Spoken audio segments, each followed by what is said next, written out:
Before I introduce our guest tonight, I wanted to talk a little bit about this book's genesis. In 2020, Eavan's last book, The Historians, had a great success, which she did not live to see.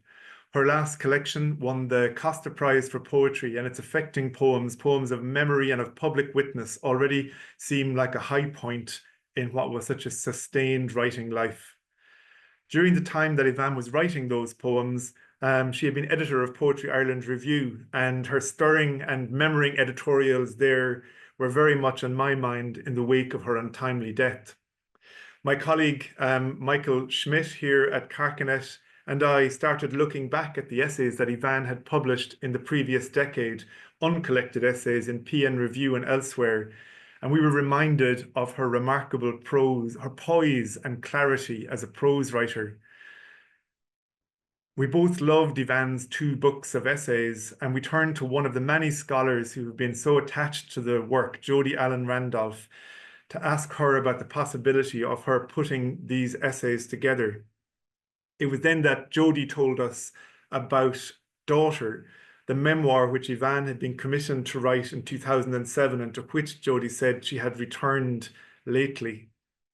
Jody, with the help of Eavan's daughters, Eavan and Sarah, who are here with us tonight, reconstructed the text of that book's initial essay from a work computer, and Jody started to work on putting together the essays of Eavan's from those 2 brilliant existing collections, Object Lessons and A Country with 2 Maps, and the uncollected work which makes up this book. Unfortunately, Jody can't be here tonight, but we're very glad of the work which has made her work, which has made this remarkable book possible. We're also really glad to have our 4 writers with us tonight, Colm Tóibín and Mary O'Malley first, and then Parawana Fayaz and Lucy Collins. I'm going to just very briefly introduce them before they read a little from the book and we start talking about it. I'm also reminded to ask you to put any questions you might have for our 4 speakers or any thoughts you have in the chat or in the Q&A box. In the Q&A box, especially if it's a question you'd like us to raise with one another as we talk about these essays tonight. Colm Tóibín, who's going to speak first, is himself a master of different forms of writing, one of the leading novelists of our time, whose recent Long Island I enjoyed reading at, it seemed, the same time as almost everybody else I knew on the trains and ferries that I was on at that time. Such was its impact. Colm is also a brilliant essayist and a poet whose Vinegar Hill we were proud to publish a couple of years ago. Colm will be followed by Mary O'Malley, whose latest collection, The Shark Nursery, has been one of our year's list highlights, soulful, atmospheric, and musical as ever.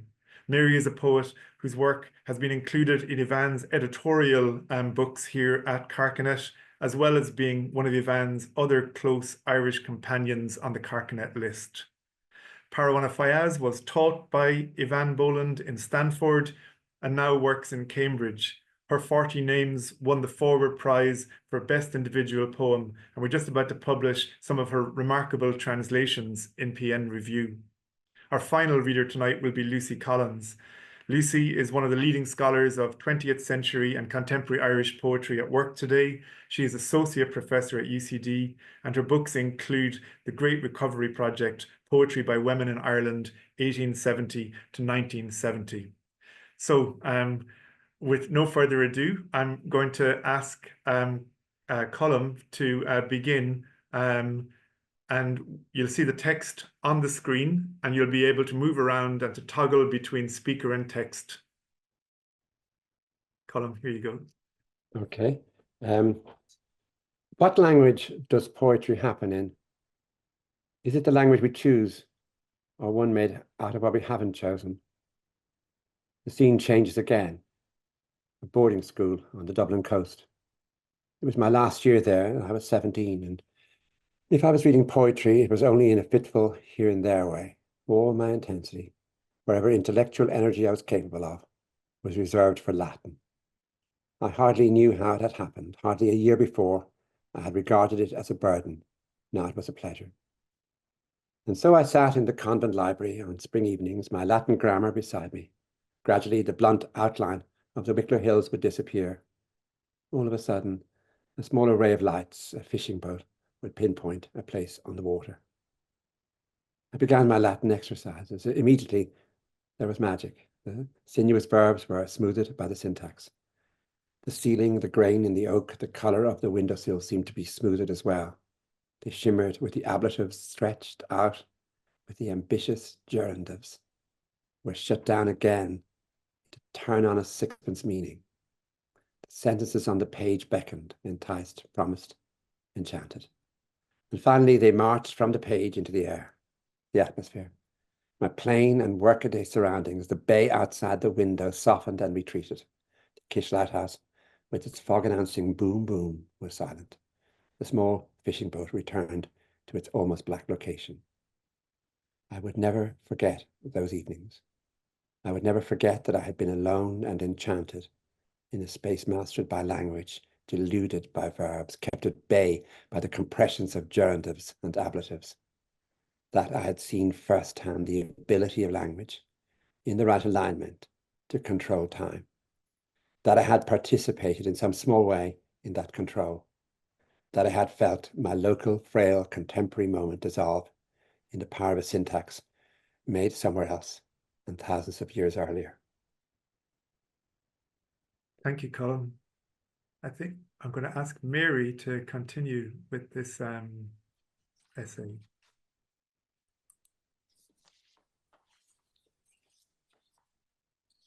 Okay.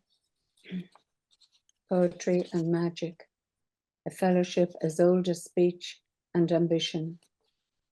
The first poets were certainly magicians, keepers of secrets, makers of incantations, coaxers of rain and harvest, holders of spells, but the dream did not die with the keepers of it. For poetry, the history of magic has always looked suspiciously like its own shadow. The Cambridge History of English and American Literature notes the origins of poetry and magic and traces its shadow to a long past.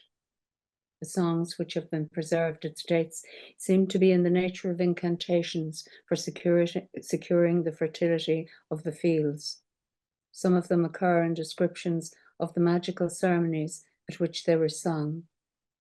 We may notice especially the verses used for the blessing of the plough when the first furrow is drawn. They are addressed to Urche, the mother of the earth, and are in the form of a prayer that the Almighty will grant her rich fields full of barley and wheat. The idea of the poet under an arc of stars, at the edge of a harvested field at the centre of society, has a true charm. But the idea of the poet in possession of a particular language to control all these has more than that. Furthermore, the idea that the poet will find the right name for those constellations, will keep the rain away from the harvest, or guarantee a firstborn son is compelling. Not because these things give the poet access to magic, but because they give access to power. Who wouldn't wish to hold on to it? And so the idea that poetry could retain its magical inheritance as a strengthening rather than a weakening force, right up to modern times, is sanctioned by critics. Even the most sober-sided, Matthew Arnold, for instance, in 1866 said, "If I were asked where English poetry got these three things, its turn for style, its turn for melancholy, and its turn for natural magic, for catching and rendering the charm of nature in a wonderfully near and vivid way, I should answer, with some doubt, that it got much of its turn for style from a Celtic source, with less doubt that it got much of its melancholy from a Celtic source, and with no doubt at all that from a Celtic source it got nearly all its natural magic. If the alliance and then division between magic and poetry were just historic, then none of this would matter. Times change, poetry has moved and evolved, but no, the real importance of that old tension is its reenactment in the life of the individual poet. When the old dream of shaping the world through language somehow intrudes on the daily work of the poem. I am not speaking here about runes or spells. I am simply inferring a longing for that feeling of order and force which comes when a poem seems to echo that ghostly past, when it reorders a moment, when its cadences shift and slip and undercut the hard, temporary logic we all live by. Imagine a poet at night, making a poem which resists and resists. Imagine that distance outside the window, crawling with starlight, deep in shadow. Imagine for a moment that the words on this page could once have made those shadows move or name those stars. Thank you very much, Mary. That's wonderful. And I think we're going to bring Colin back to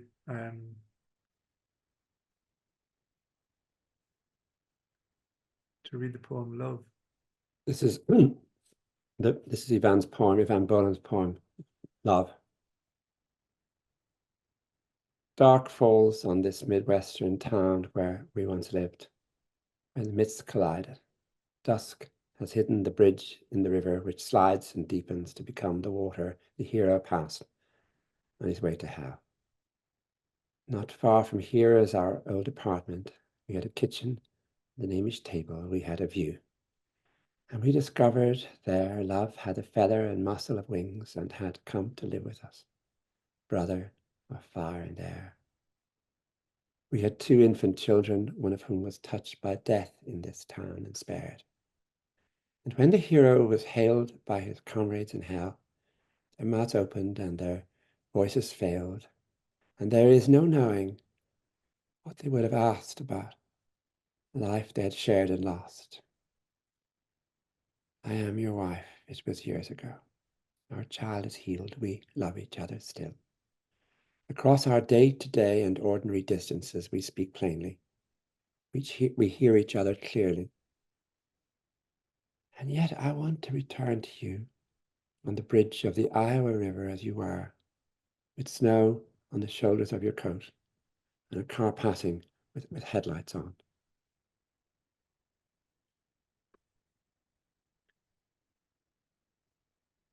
I see you as a hero in a text, the image blazing and the edges gilded, and I long to cry out the epic question, my dear companion. Will we ever live so intensely again? Will love come to us again and be so formidable at rest? It offered us ascension, even to look at him. But the words are shadows and you cannot hear me. You walk away and I cannot follow. Thanks so much, Colin. If I can maybe invite Mary to come back onto the screen as well. Mary, I thought I might just begin by asking you a little bit about that sense of the poet as a magician and how Eavan relates to that kind of mythical type of the poet. Well, we had some conversations about that because I was coming from quite a different place, and in some ways to Eavan, when I first met her, I didn't know where I was coming from really. But I think she allows for the entry of magic in a way that she found acceptable both intellectually and poetically, as far as I can make out. And it was interesting rereading some of the prose work, particularly again, how that happened. But I mean, you've only to read your own poems to see the magic enter, and here and there, time and again, you know. My sense is that there is something enters, or you allow something to enter, whether you want to call it magic or something from outside of ourselves or a certain knowledge. I think Eavan, one of the things she impressed me with when I first met her and thereafter was just her intellectual rigor. So she would rarely take an idea for granted without putting it to the test and putting it to, interrogating it, as she does wonderfully in her prose. magnificently, right throughout her life and throughout all of her prose. And I think that's one of the things I most value Eavan for, is that particular arc of how she looks at an accepted sort of truism regarding poetry, or an accepted maxim or truth. And regardless of whether I agree or see things the same way or not, I'm always enriched by the way she has shown it to me anew, shown me the idea anew, shown me another way of looking at it. Like, for example, the idea, that notion of that she interrogates in this particular essay, which is more than well worth reading, and it's an idea she has touched on in previous essays in the past, where she just puts up the notion of where a sort of convenient critical point of view, if you like, and interrogates the life out of it, and doesn't necessarily knock it on the head, but certainly looks at it in a way that's useful and new and informative. I just came across something I'd read, an essay on Evelyn Dhu on the Queen of Arthur Lyra, on Irish poetry, that particular hinge that happened in the 18th century, and 17th and 18th centuries, and a little before. And she does that wonderful thing of turning something on its head, and accepted truth on its head. This romantic, almost Victorian heroine of Evelyn Dhu, and says, you know, the real woman was lost. And that's, again, in a way, that's what she's doing here. And it's just, I think her prose is at least as important as her poetry in a way, and also sort of meshes with it. Yeah, no, I agree. I think they're amazing. I think this is an utterly amazing essay. But if that sense of skepticism about the kind of the mystical poet is one thing, Colm, in the school bit that you were reading about the Latin poetry and its charms, there's a sort of skepticism about that as well, isn't there? I wondered if you could talk a little bit about the scene that she sets there. Yes, I mean, it is amazing to imagine her in that moment. The sort of Irish Sea becomes a great sort of mystical thing too, but the Latin becomes solid, and it is as though with that effort to find voice, and particularly in her case between the English accent and the Irish accent, between the English identity, the Irish identity, between being a poet who was so accomplished and a poet who found that very accomplishment an impediment to speaking any sort of truth. Suddenly, here in the middle of the whole thing comes the Latin, comes the way in which things can be structured, the way in which deep emotion can seem to come from something that is, I was going to say Latinate, but yes, is obviously, you know, is almost mathematically so. And so we watch her at play, almost, the play between the night, the words she can use for sea, the surfaces she's talking about, the way in which light falls, and the words suddenly become not magical, oddly enough, but concrete first, structured, their grammar, their diction, and then the magic can appear, but only after the rigor, the actual attention to grammatical detail. It's making me think of Wallace Stevens' column, you know, the Pale Ramon, you know, the order about singing the sea as well. The image is, it's a really the idea of order in Dalkey Bay. Yeah. I wondered if I could maybe ask you both just about the poem Love, which is an old favorite of mine as well. Thank you for reading it, Colm. And you know, it's reset in relation to memoir here, but it has the mythic elements in it as well as the actual grit of ordinary life, you know, so it does mix that kind of magic Aeneas and the underworld alongside the bridge in Iowa and the Iowa River, and a marriage. All those details kind of coexist in the poem. I wonder if you have any kind of thoughts on seeing the poem reset into this autobiographical world in the essay.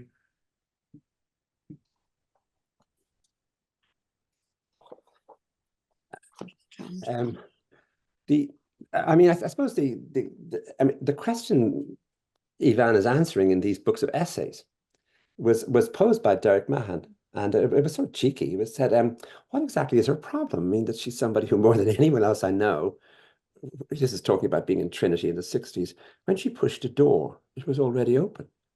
So what exactly was wrong with her? And the answer, of course, is, I mean, that in other words, her very experience of being a woman in a city, her very experience of being a mother in a suburb, her very experience of being a daughter, were experiences that she could not find a rich tradition for, not only in poetry but in politics. And when I say rich tradition, I mean any tradition at all. Sometimes that it was silence, and the battle had to be fought, against the idea of surely poetry can just come. It just doesn't really. Gender is hardly the question, and the answer is what, what, and so therefore the question is to see if you can find a language in poetry where you can use the word husband without the word husband having any meaning other than the person you are married to and love. And that idea of stability, of emotional stability, and then watching myths colliding, and then watching all the drama that's taking place. But there are beautiful lines. The lines I love in the poems are about, the shoulders of his coat and the headlights of the car, the sense of unmythical moments, the sense of the bridge being an actual bridge on an actual river before it's any other bridge. And also the way in which he's able to use declaratory sentences that have 3 or 4 words in them that say something that is so difficult because it's true, and so simple because to say anything else would be to actually falsify the moment. But these are the hardest sentences to write, I think. And for her, this is the space she opened for all of us, the space she opened into an effort to say something true that is not alarming. And by not alarming becomes all the more difficult to say, especially in a case where there's been so many fraught relations, not only between people in Irish poetry, but actually between even the idea of accepting a notion of stability at all, any sort of stability, is actually very difficult. Yeah, no, that's really great, Colin. It's a great insight because I'm seeing that line, "I am your wife" now, and just thinking that's such a line to put in a poem, and I can't think of anything like it really. And it's funny how bold that is and how simple it is. Mary, is anything you'd like to drop Well, in? I'm just thinking of yet again that insistence on a suburban life being a poet's life. And she brings the word suburbia in again and again, which would have been seen as the antithesis of what the poet, with his fear of the pram and the hall, of what such a life could be, should be, or could be. And I mean, it was not a small job. It's I think we forget what a revolutionary thing that was at the time. When I first met Eavan, I had 2 smaller children than hers, because obviously I was a bit younger. And I had no notion of what was facing me at all. And I blithely just thought that being a woman really wasn't going to make the blindest bit of difference, because I had Mara Wakati. I'd come from a different background. On my syllabus, for example, and Cochlin Maud, another poet, came from not too far away from me. But I was to have a very sharp awakening, and Eavan played an enormous part in that. Her just insistence that you didn't have to make excuses for how you were and what your life was. I think that permission, above all, that you didn't have to, strive to be bohemian, you didn't have to do any of these things. You were entitled, and poetry could come from a woman. Well, in her case, it was particularly important that it was a woman's life, wherever you were and whatever, in Ireland at that time, in a suburb of Dublin or Galway or wherever. Yeah. That was totally revolutionary at the time, actually. Yeah. In ways you can probably only imagine now. In Stanford, it wasn't that she could give you a withering look, but she could make it clear to you that you were being tedious and that it was essential you stop. And one of the early ways I had of being tedious was there was an early poem of hers that I really love. It's called Song. And it's a Diarmuid and Gráinne story, wherein blind fowls bats outsleep the frost, water slips through stones. And she really objected to the poem. She didn't just object to me mentioning the poem or reciting bits of it, but she objected to the poem itself. And it took me a while to work out that it was that easy rhythm, da da da da da da da da da da da da da da da, that she wanted to stop that, to see if there was a way of using the full stop, the line, the enjambment, using something to stop easy acceptance of easy rhythm, to see if there's a way to bring what I would call the sort of living voice, an actual voice not arguing with itself, but attempting in a whispering way to bring the voice up a bit, to say something that is undeniably true, but that has not been said before. I am your wife. I mean, it should be the simplest thing to say, but in a poem, it isn't. And therefore she was moving all the time, I think, towards an idea of not heightened speech in poetry, but some sort of way where speech could be chiseled and true and really tested. Yeah, no, that's really, really great. Yeah. There's sort of like a ring of fire though around when she does that, as well. Yeah.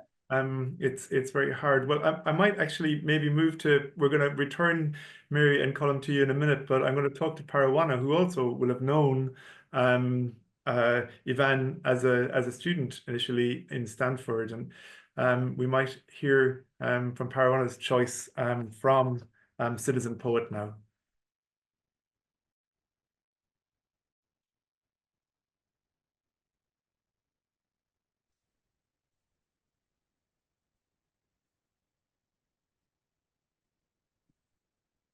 So I'm reading a segment from Turning Away. So it's, yes. I was deliberately lonely. I liked the edgy solitude of nighttime walks, which never took me far, perhaps only a round or so of the green under the street lamps, or less than half-mile from the green to my flat. I liked spending time on my own over a cup of coffee, looking out on a street. I discovered there was something familiar and consoling about urban shapes, a vista of umbrellas or an infantry of feet moving towards a traffic light. I look back now and I see that solitude as a forcing house of perception, as nurturing a growing unease. I was still short of the exact words, the accurate perceptions. I still talked at night and listened with real excitement, and yet I was beginning to feel oddly stranded. Something was abstracting me, throwing me off course. I was between a poem, there, at home, on the tablecloth, and an idea of the poet. I could control the poem, even though it was but half-learned and hand-to-mouth techniques. I could listen for and understand the idea of the poet I picked up at night and the conversations I heard around me. But the space between them filled me with an odd malice. Something about it seemed almost to have the force of an exclusive force, an exclusive order. Sometimes on my way to college or making a detour to have a cup of coffee in the morning, I saw my reflection in a shop window. I never liked what I saw. A red-headed girl, always self-conscious, never graceful enough. I saw the middle height, the untidiness, even the freckles if I went up close. I saw the student, the daughter, the girlfriend, the bad-tempered fifth child. It was a measure of the confusion I felt, the increasing drain on my purpose and clear-headedness that I hardly ever thought I saw an Irish poet. Will I keep reading the other segment? Yes, okay. The woman poet, her dilemma.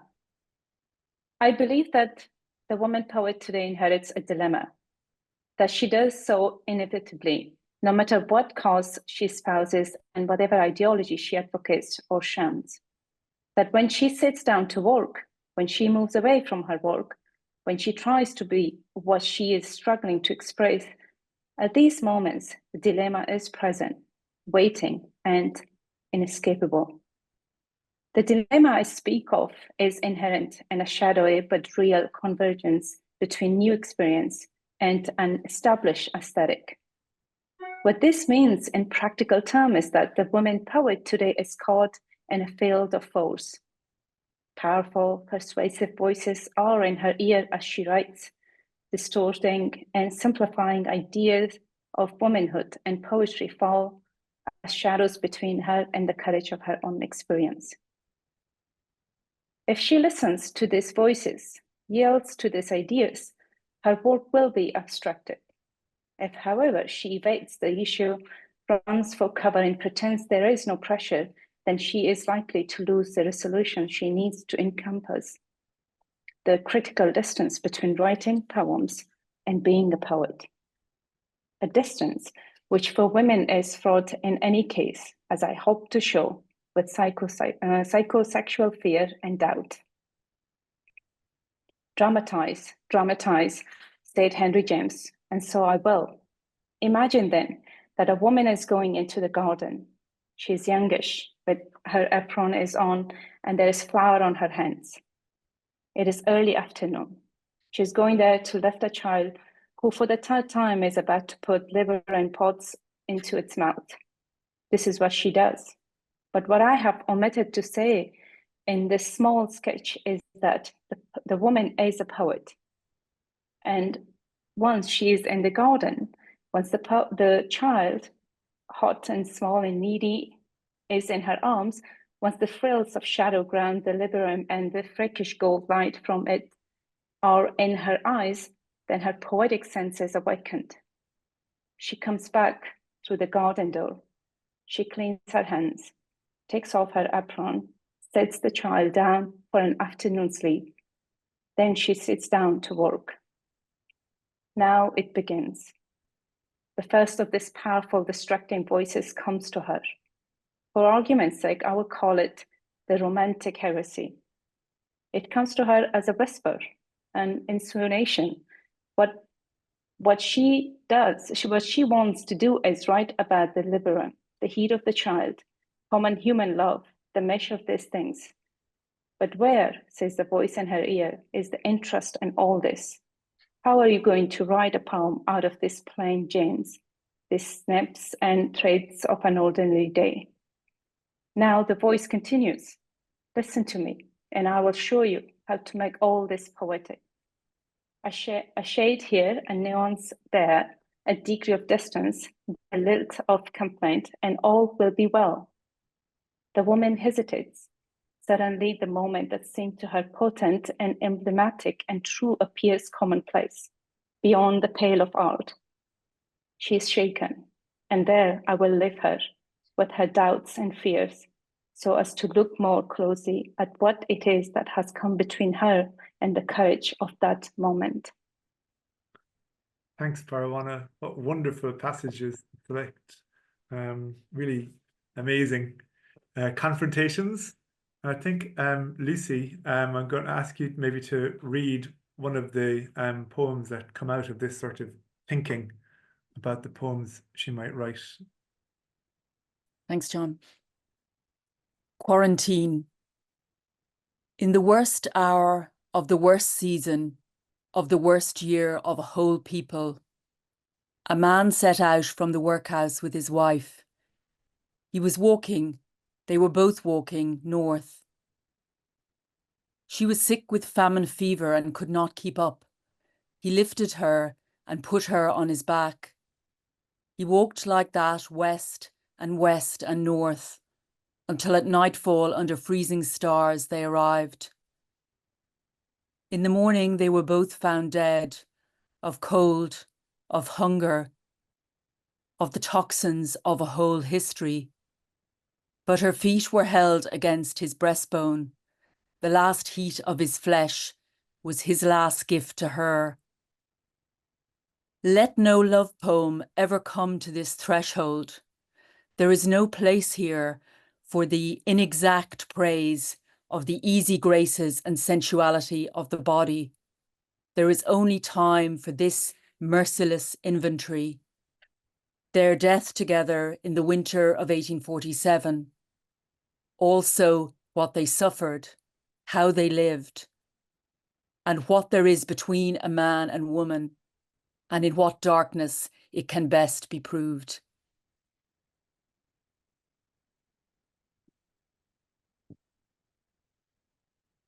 It's a great poem, Lucy, and amazing to hear it read so boldly. I wonder if you wouldn't mind talking about why you've picked that to read tonight. Well, I think the main reason I picked it is because it's such a moving poem.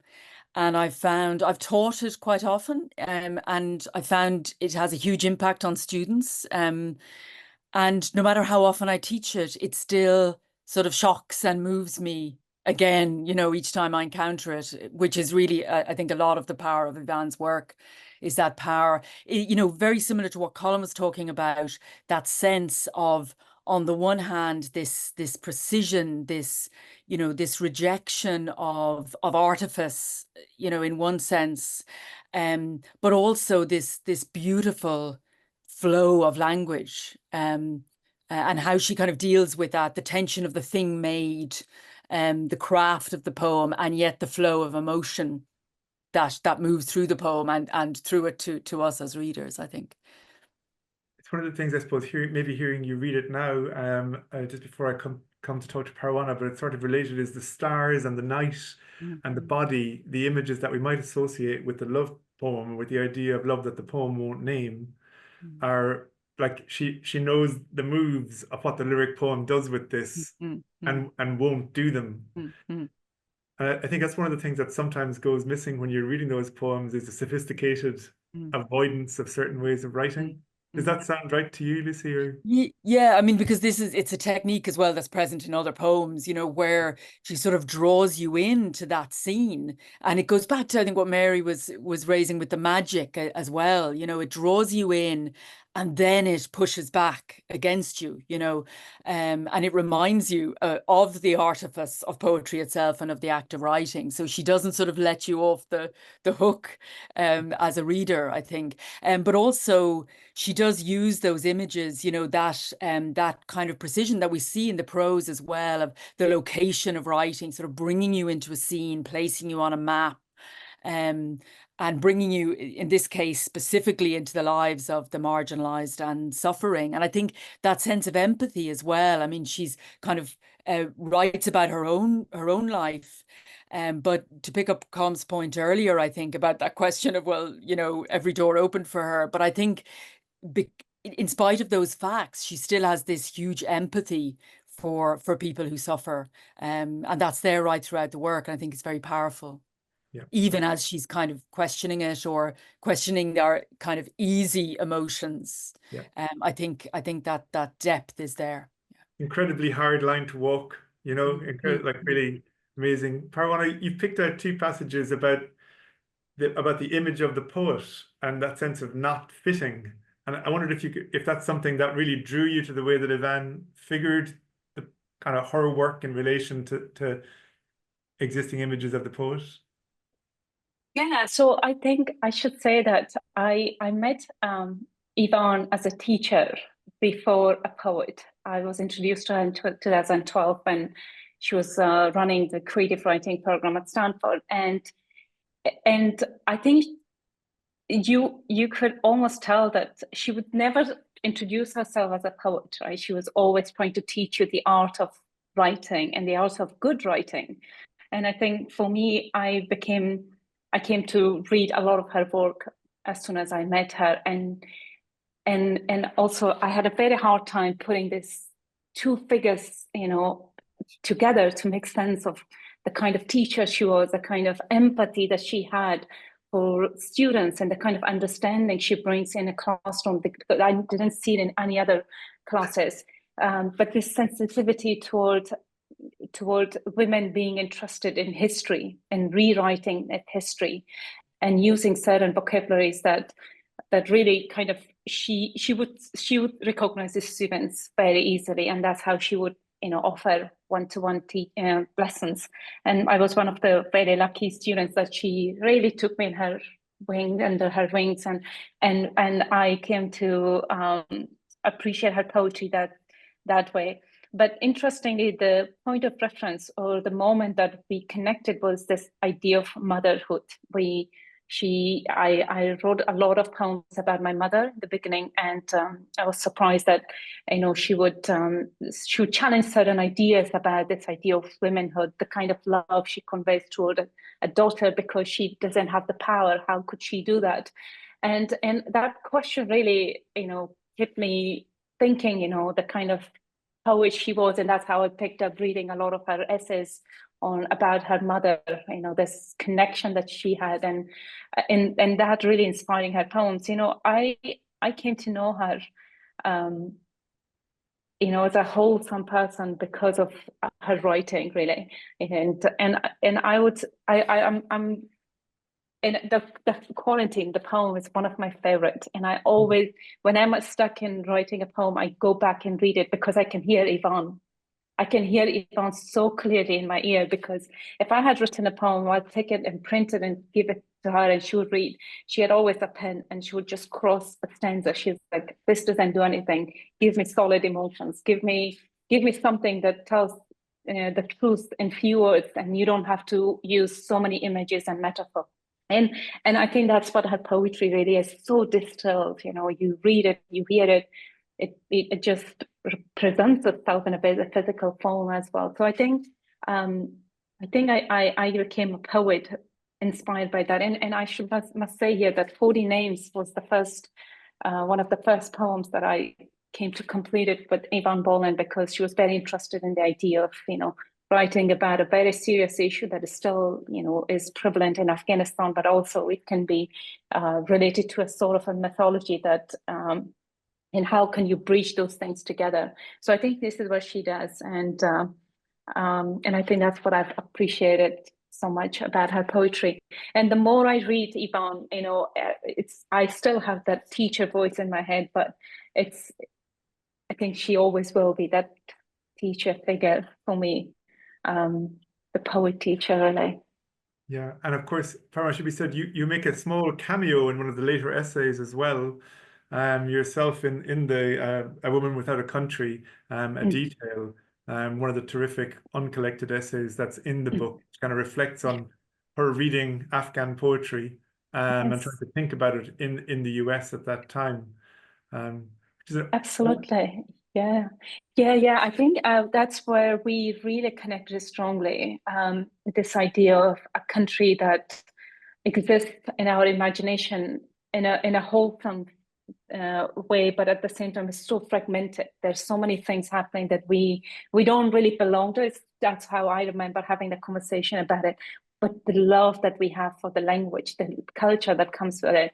And I think she became interested in Persian poetry because we had a lot of chat about the poets who lived in the medieval times and how they imagined the land as it was then, and how women poets and contemporary Afghan poets are writing and trying to relate to that country. So I think she saw, images of the kind of things she was concerned, the things she was writing. So yes, I think we spent hours on Friday afternoons discussing family, country, politics, religion, all things, that just catches anything a poet's mind. You can tell, she, this essays that I was reading the first segment about how she wanted to be a lonely figure.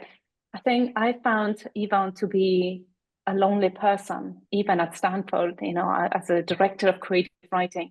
She wanted to have that moment, and I would just sit and and watch people do their things, and she would be standing in a distance. I think that's what I remember about her. So yeah. That's great. And Parma, just maybe one more question, and it's for both of you, really. Like those images of the poet kind of not being something with a figure with whom the young poet can identify are really formative in the essays, and they create a sort of a gap that she must test her own different poems against. But there's also a sense that in the essay about the Afghan poets that she so wants poets to be ambitious, to be the poets of the nation rather than of the self. And it's an unusual ambition. But it's a different kind of national poet that she's, or poetry of the nation that she's trying to write. And Quarantine, Lucy, is one of these. It's a poem of the nation. And I wonder if you could talk a little bit about what a complex role she imagines for those kinds of poems. Maybe Parwan, I might ask you to reflect on that too in a minute. Yeah, I was really struck by that in terms of the title of the volume, Citizen Poet, because it really makes you think about how we might define that. And I think that's the whole point, in a sense, is that, as Mary was saying earlier, she's always pushing definitions or making you rethink categories. And I think that's the power of what she's doing, especially in Quarantine and other poems where, in that case, she's dealing with a moment of history that is a very significant part of Irish history, and a crisis that is understandable, obviously, beyond the Irish context, I think, as well. Obviously, because it speaks in a much larger world scale and speaks strongly to us now, obviously. But I think that sense of changing the boundaries of what a poet of witness or a public poet or citizen poet can be. And I think it's striking what Parwan was saying about, you notice that I think in the transition from object lessons to Journey with Two Maps as well, that broadening vision, that sense of engaging in an international, a kind of global poetry, and making some of those questions that she's explored so deeply in relation to Ireland, making them relevant to this wider field in very provocative and interesting and lasting ways, I think. So I think in that way, she's in one way seen as reshaping ideas of an Irish tradition and pushing against a very male-centered Irish literary world, but she's doing so much more than that, I think, in the poetry that looks outwards too. Parwana? Oh, she's so skeptical, isn't she, about the idea of the public poem, even as she's trying to write them. Parwana? Yeah, I think that's exactly what I saw her as a someone, as a mentor figure who would be sitting and trying to tell you the role of a poet and witness when they have witnessed injustice, they have witnessed history in a certain way, and how should they be writing about it and who they should be writing for. So the idea was, what I got out of Eavan was that you want to be a brave and careful poet, but you want to be cautious poet. You want to be a national poet, but you want to be not so political. You have to write the truth, but in a way that it really speaks the truth, but it's not political. And that's what I love about Eavan, because it really gives you a sense of a moving figure. You pass through the big market and injustice is happening there, but you have seen it and you record it. You're just a historian. And I think that's what I appreciate so much about her lessons, because I wanted to be that poet. And she was just the great, mentor and the time that I had at Stanford, because I couldn't be very objective. In a way, I couldn't be really political in my poetry, because, as you know, John, I have as an Afghan woman growing up, I have an enemy. I always had, and I know who to blame for what has happened. But there was this empathy, this solitude, this sense of bridging emotions that Eavan taught me that I think is so human. And it's just like, no one is blamed for it, but there is a situation you have fallen in. How do you describe it? How do you convey that language, So, that's what Quarantine, the poem does, right? From the beginning to start, it's what it is. It's an image captured in history. And yet no one is to be blamed, but what's out there, its witnesses the everlasting love of a man and a woman in this, harsh time. So I don't know, it's just the more I think about, those sessions that I had with Eavan, the better I understand how, it's two poets meeting and they're only making each other better humans before making each other better poets. And I think that's what I've learned from Eavan. And obviously there was always the conversation about womanhood, the choices a woman makes and how it impacts her craft, her poetry. And that's what I love about the second essay that I read. She, writing poetry is like a work for a woman. She sits down, she takes the time and she writes. And that's just something that always remains with me, that she took writing poetry and reading art and conveying to the world as a very serious work. No, that's great. Thank you so much, Parwan.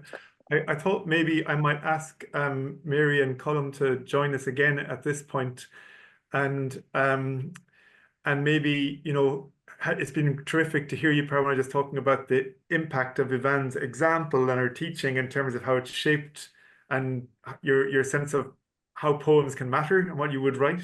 And I wondered, Colm and Mary, if I could ask you a little bit about, and then Lucy as well, about Eavan's impact on your own work at different points.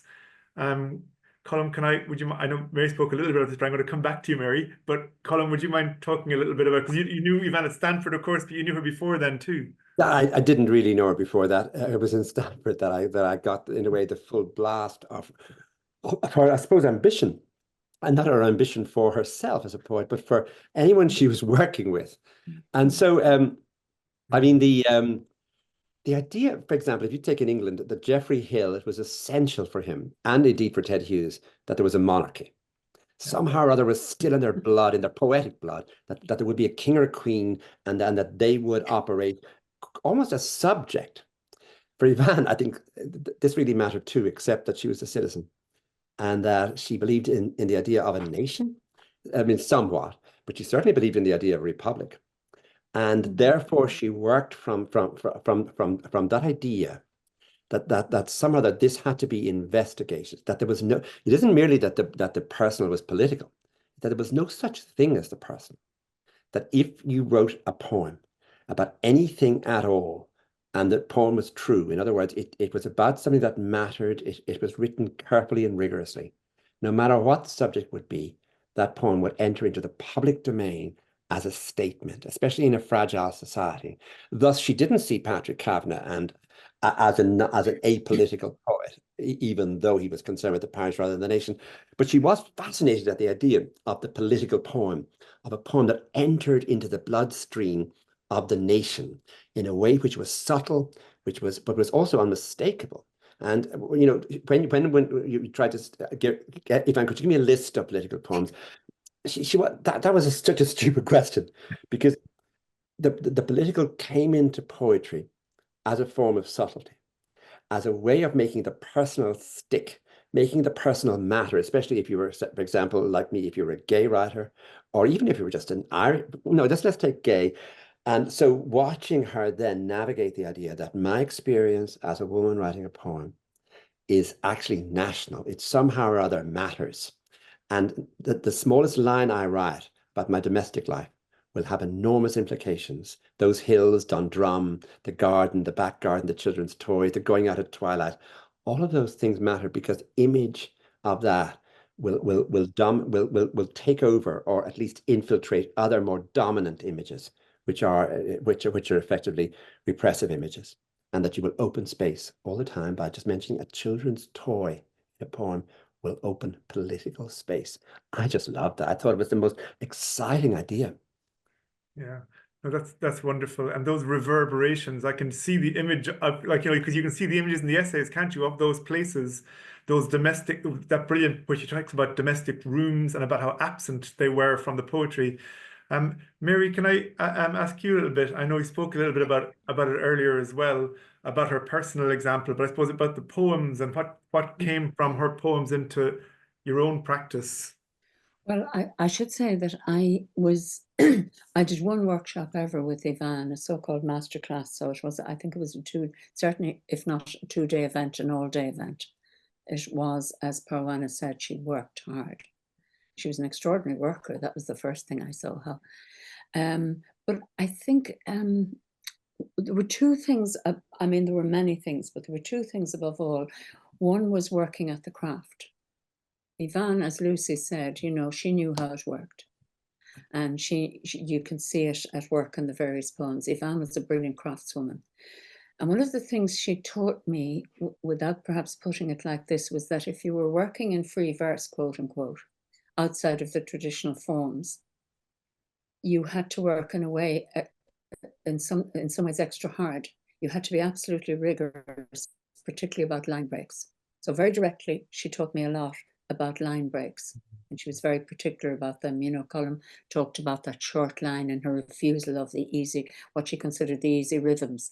And she and I would have had certain, I mean, for example, she once said to me, I said, these aren't right. And she said, the trouble is you write these very beautiful second last lines. And I said, okay, so what can I do about it? And she said, rhyme couplets for a week ought to sort it out. You know, she was very practical. And I had a great time because I loved rhyme couplets. I don't know whether they sorted me out, but and another thing she did was, I can still see her blocking with other people and with mine. It was like she turned the page into a stage and shifted the furniture, you know. She would look at the poem and take a piece of, she'd look at a stanza or a couple of lines up here and go, and she'd physically change them around. Mm. And you could see, I don't know if she did that with you, Parwana, but you could see if it, even whether you kept those lines or not, you had the flow of the poem. You saw the flow differently. And she was absolutely brilliant at that sort of spatial sense within a poem, I found. Yeah. The other thing I learned from her, I hope, was just tone has always been very important to me.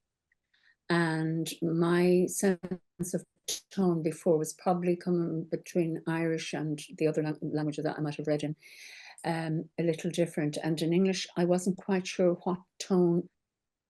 I was uninformed about tone, really, uneducated in terms of my own writing, I think, when I started. And reading Eavan was just this wonderful shock of a new linguistic color almost for me. And even now, an Eavan Boland poem is like nobody else's poem. And partly it's the line breaks and but partly it's just her tone as well.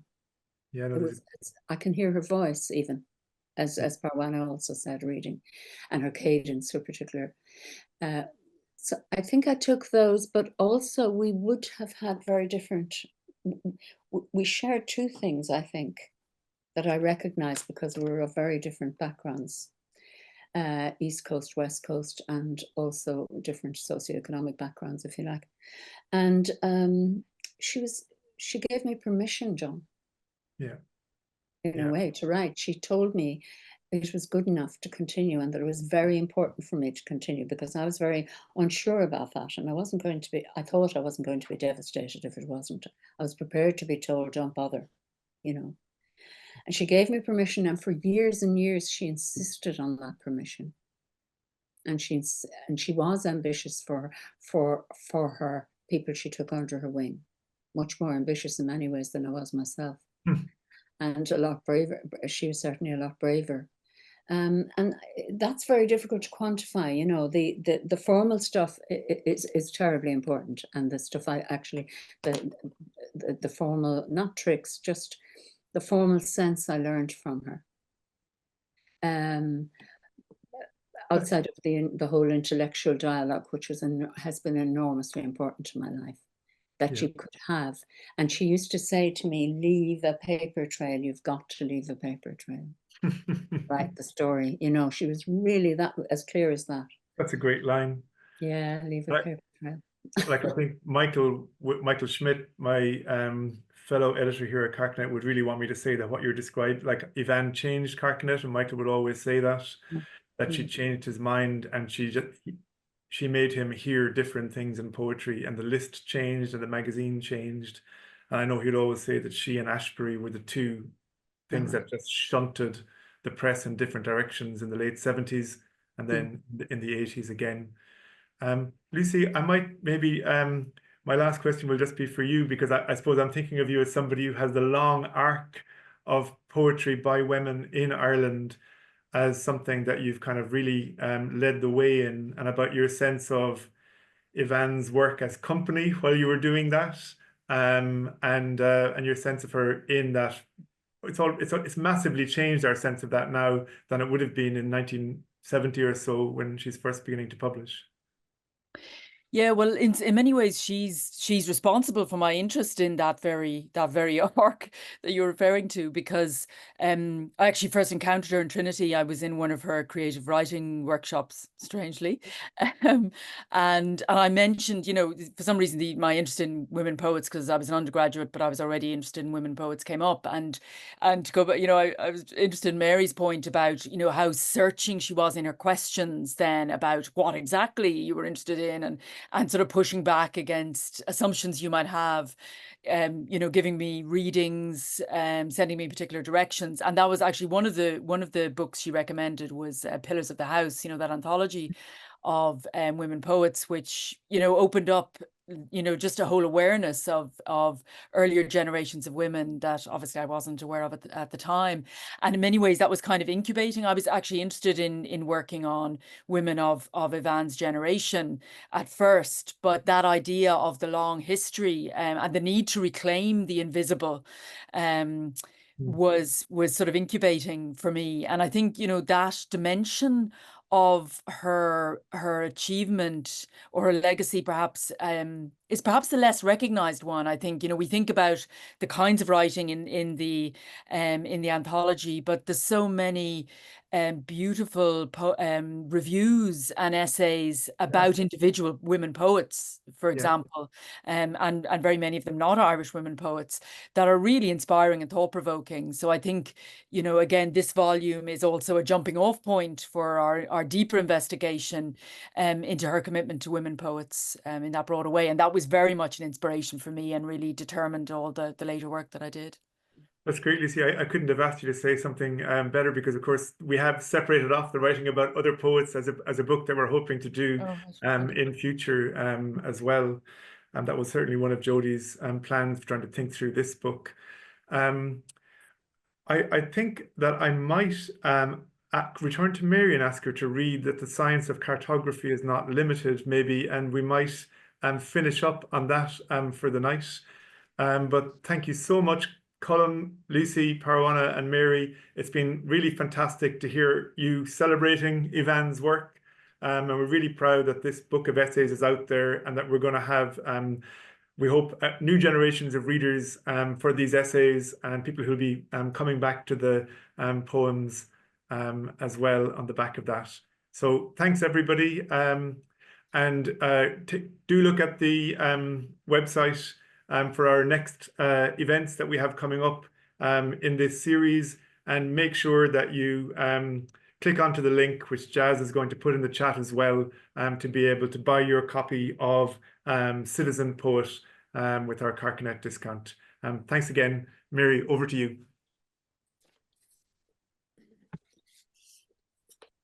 That the science of cartography is limited, and not simply by the fact that this shading of forest cannot show the fragrance of balsam, the gloom of cypresses, is what I wish to prove.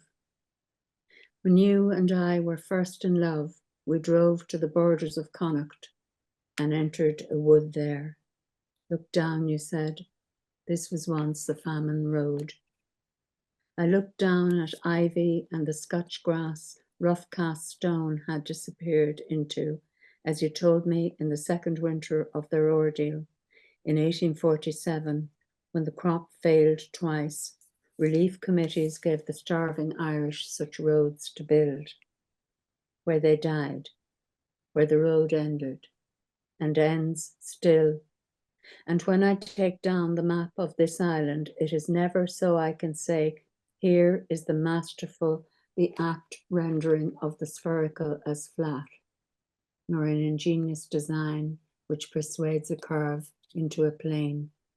To tell myself again that the line which says woodland and cries hunger and gives out among sweet pine and cypress and finds no horizon will not be there.